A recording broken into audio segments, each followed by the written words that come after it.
2024-এর ফেনীর বন্যায় এত মানুষ ঝাঁপাই পড়ছিল, কিন্তু 2026-এর চট্টগ্রামের বন্যায় কেন মানুষ আসতেছে না?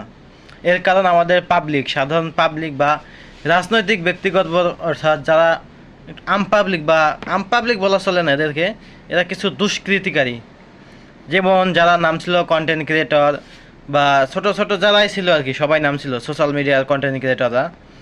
তো তাদেরকে সবাই প্রশ্নবিদ্ধ করছে, তাদের বিপক্ষের লোক পক্ষের লোক খালি হিসাব দেয়নি, খাইয়ে ফেলছে, এই করছে সেই করছে। এই প্রশ্নবিদ্ধ করার কারণে তারা এবার নামতেছে না, কারণ তারা জানে যে এইবার তারা যদি এই কাজগুলো করে তাহলে আবার তারা প্রশ্নবিদ্ধ হবে। এমনকি আসন্না ফাউন্ডেশন পর্যন্ত এই প্রশ্নবিদ্ধের আওতায় ছিল।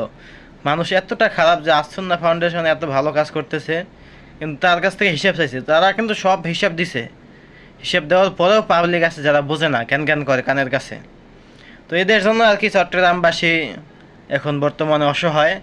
কিছু করার নাই, এটা আর কি বাংলাদেশের ফসল। বাংলাদেশের মানুষ পাপ করে, তো পাপের ফসল তো কেউ না কেউ পাইতে হবে। তো চট্টগ্রামবাসী সেই পাপের ফসলটা পাচ্ছে আর কি। পুরো বাংলাদেশের মানুষ যেখানে ঝাঁপাই পড়ার কথা ছিল, ঝাঁপাই পড়বার কার কথায় ঝাঁপাইয়া পড়বে? যারা কন্টেন্ট ক্রিয়েটর আছে তারা ফান্ড কালেকশন শুরু করলেই এখন কমেন্টে যাইয়া মানুষ বলে, বা বাইরে গেলেই খালি বলে টাকার হিসাব চায়। বন্যার টাকা কী করছো, খাইয়ে ফেলছো, নতুন আইফোন কিনছো, এই করছো সেই করছো। কন্টেন্ট ক্রিয়েটর থেকে সে যে কয় টাকা ইনকাম করে সেই দিয়ে সে কিন্তু আইফোনটা ভালো কিছু চলতে পারে, তার তো এক্সট্রা ইনকামের দরকার নাই। তার হিসাব দিতে দিতে জীবন যাইতেছে, যার কারণে বলির পাঠা হচ্ছে চট্টগ্রামবাসী। কিছু করার নেই।